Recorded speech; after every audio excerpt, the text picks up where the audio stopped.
Kelsey has 15 green marbles, 12 red marbles, and 9 blue marbles. She wants to split the same number of marbles equally among her 3 friends who don't care about color. How many marbles does each friend get? All right, well, first things first, we have to find out how many total marbles we have. We have 3 groups of marbles. We have 15, 12, and 9. So the way we find out the total amount of marbles is do 15 plus 12 plus 9. Now what she wants to do is she wants to do another thing. So if we're going to do a second operation, we have to wrap the first operation in parentheses before we do anything else.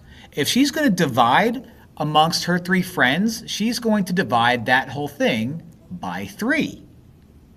So now we need to use the order of operations to solve this. The order of operations I like to remember by doing the word PEMDAS. And PEMDAS stands for do everything inside the parentheses first. Then if you have exponents, do that next. Then you multiply, divide left to right.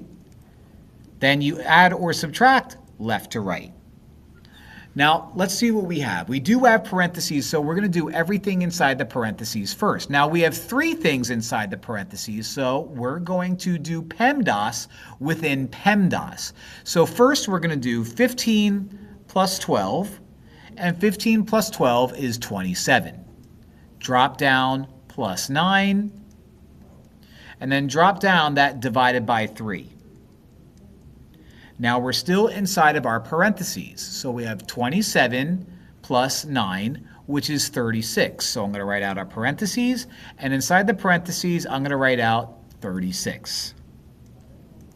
We still haven't done divided by 3 yet, but we are finished with parentheses. There's no exponents, and all we have to do left is divide. So I'm going to divide 36 divided by 3, and I know my 12. 36 divided by 3 is 12.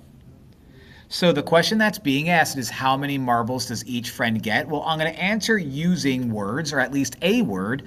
Each friend gets 12 marbles.